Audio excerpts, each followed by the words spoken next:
Okay, so hi everyone. Since I just put up a video of how I do my mini album covers, which is this one, which you can have a look at on my channel, I thought I would also share how I construct the hinges. Now, this is using Kathy Order's, she's from Kathy Order King now, she's married, from Paper Phenomenon. She uses and has patented the Hidden Hinge Plus system. And what that does, it actually allows your pages to lay flat. So instead of just attaching a page to one flange, it has an extra piece that you attach your page to that piece. And when you open it up, it lays flat. So I like to use that method. So what I've done, I've got 6 pages in the album I'm constructing. So I just draw it out. I find that's the easiest way for me. So I like to have an inch piece to adhere to the cover, and then a gusset, then a flange, gusset, flange, gusset, flange, for however many pages I've got. So I've got 1, 2, 3, 4, 5, 6, gusset, and a piece to attach to the cover. So when I draw it out, for this particular one, I'm doing a 1/4 inch, I guess, fold piece, and then a 1/4 inch that will actually insert into the base page opening. So I draw it out like this. So it's 1/4 inch, 1/4 inch, 1/4 inch, 1/4 inch. So that's 1 inch per hinge. So I've just added up all my measurements. So that's 1, 2, 3, 4, 5, 6 per hinge, 1 on each side, and 1/4 inch gussets in between, including between the cover and the first hinge on each side. So that gives me a total of 9 3/4, and I've actually measured my requirement for the size of the hinge, slightly smaller than my page. So my page is 10 inches and I'm going to make my hinges 9 3/4. So what I've actually done here, feel free to take a screenshot. That's how I've planned out my page. So in total, my spine width doesn't include this because this folds all together, it squashes together. So my spine width is just these measurements, not these ones. So that will be 1 3/4 spine width of my middle piece of the spine on my mini album. So that's how I actually came up with this measurement. So what I've done, because it's 9 3/4, I can't use an A4 piece of cardstock. So I've cut a 9 3/4 by 9 3/4 piece of cardstock from a 12-inch piece. And what I've done is actually just written on here. It's in pencil. I hope you can see it. This is the 1-inch piece that will adhere to the cover. Then there's the gusset, and I've used 1 1 1 1 1. This is the first hinge. Then there's a gusset, and then there's 2 2 2 2. Gusset, 3 3 3 3, gusset, 4 4 4 4, gusset, 5 5 5 5, gusset, 6 6 6 6, gusset, and the piece that will adhere to the cover. Now I've just actually scored, actually it would be that way. I've scored that with the scoring tool that comes in my Stampin' Up! Scoreboard. You can use any scoreboard. You can use your trimmer if you like to do this. And I've just scored based on these measurements. So my first score is at 1, which I've done here. Then it's a 1/4. This is so simple because this is just a 1/4, 1/4, 1/4, 1/4, 1/4 all the way along until I get to here, and then the final measurement is 1 inch. So I know my measurement is correct because I've added it up here, and I've just scored 1 inch and then a 1/4 all the way along until I get to the inch here. So that's probably the simplest way to create the Hidden Hinge Plus system. So what I'm going to do now is actually put the hinge together.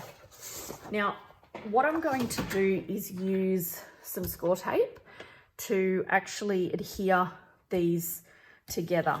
Now, I don't want to put any adhesive on the gusset sections, and I only want to put adhesive on the first 2 sections of this hinge. So I've marked those with a cross here.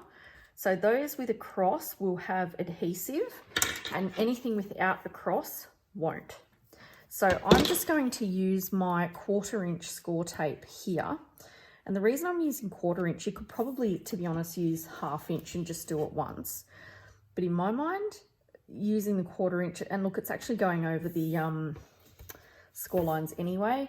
If you had 1/8 of an inch, that would probably be better, to be honest. But the idea behind using the 1/4 inch is that it won't actually sit over the gusset and impede, over the score line and impede the movement of the hinge.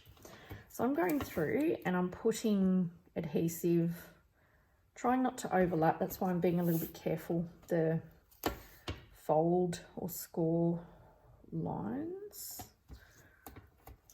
So the first two pieces, or sections of each of the numbered hinge pieces, I'm just putting adhesive on, and I'll show you why in a sec. I'm just trying to concentrate, sorry, because like I said, I don't want adhesive over the folds.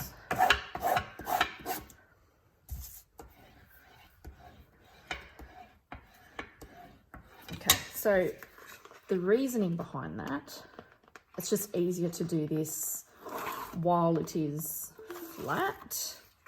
Now, I don't want adhesive on the gusset, but what I want to do is adhere this piece and this piece to this piece and this piece. So I'm going to fold that there, and that will create my first hinge. So what it allows is the gusset, which has no adhesive on it, and the piece that joins the cover, which has no adhesive on it. The more you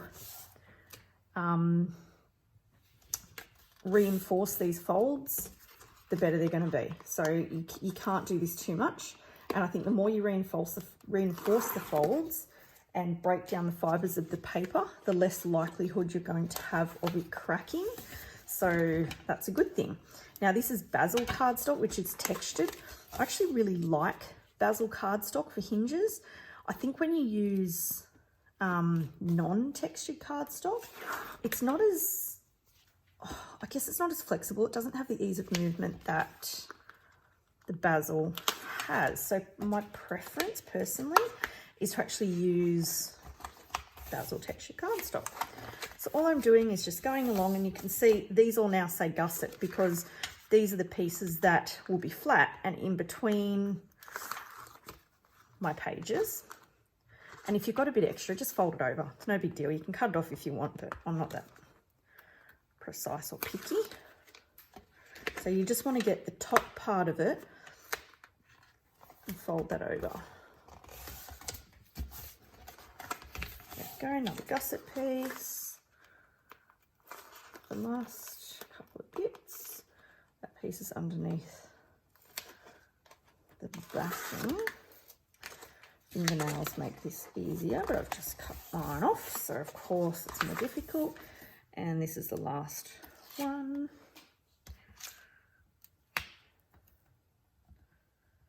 And if you have trouble on one side, oh, I've just got it, but if you have trouble on one side, you can always go from the other end.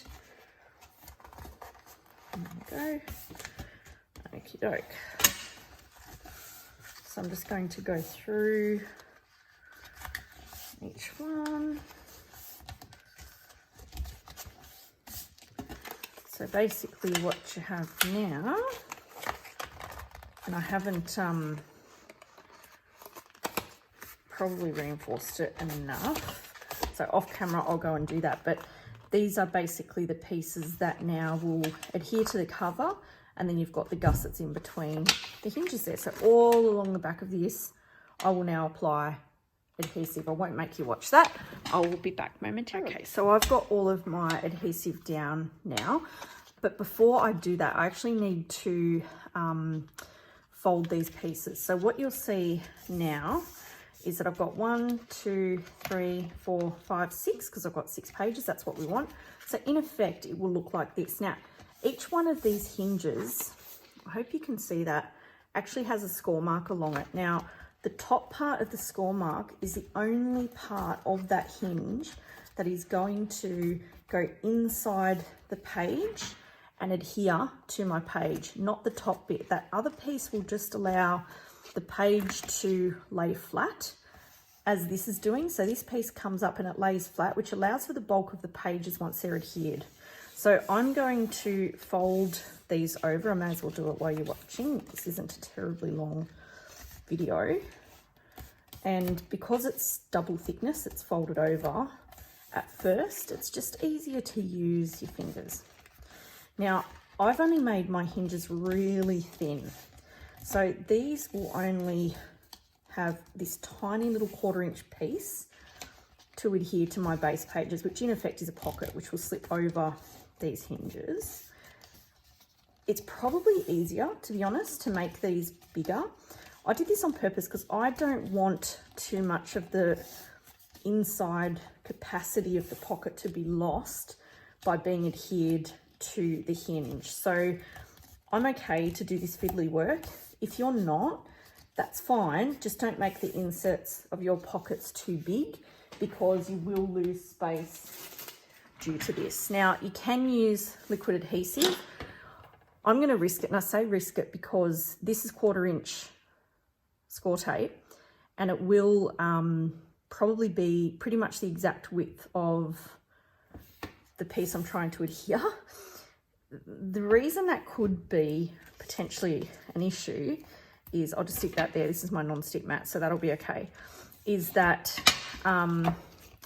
if it overhangs, it could actually stick to and catch anything I'm inserting into that pocket, which we don't necessarily want. So I think for me, it's pretty exact. If you want to go make a bigger hinge, that'll make it easier, or use thinner tape. If it does overlap the score mark, you can just use some baby powder or an embossing tool to take the stick away. I'm going to try really hard not to do that.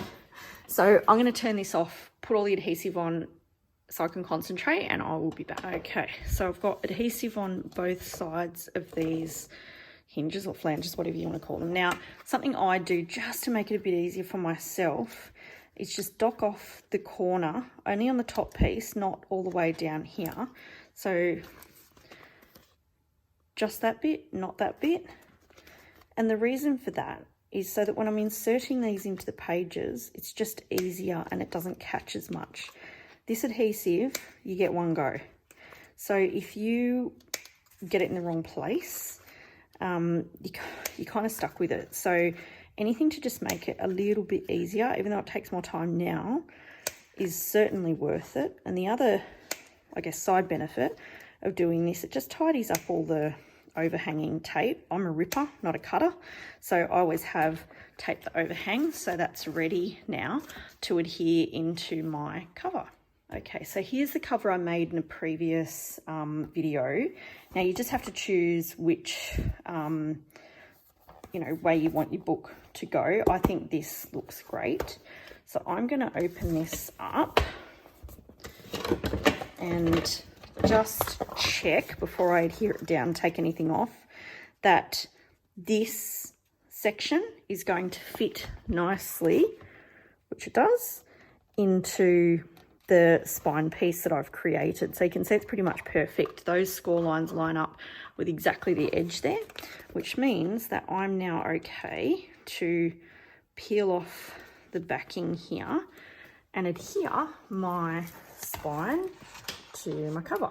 Now I do this before I line the inside of my mini album, because I want to cover up where the actual spine is joined to the mini album. So I can do that. I've got some extra bits there that's tearing, but that's fine. It's only because my score tape's overlapping, but that doesn't worry me. So I will just peel these bits off and adhere my spine to my album.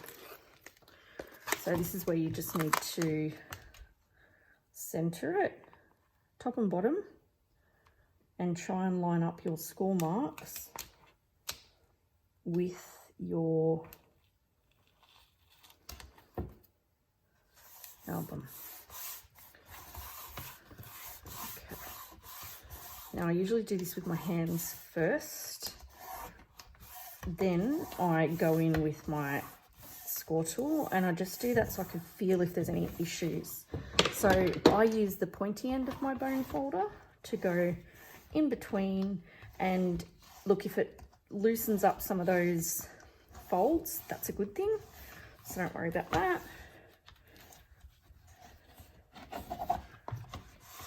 And there we go. Our spine's now adhered into our cover.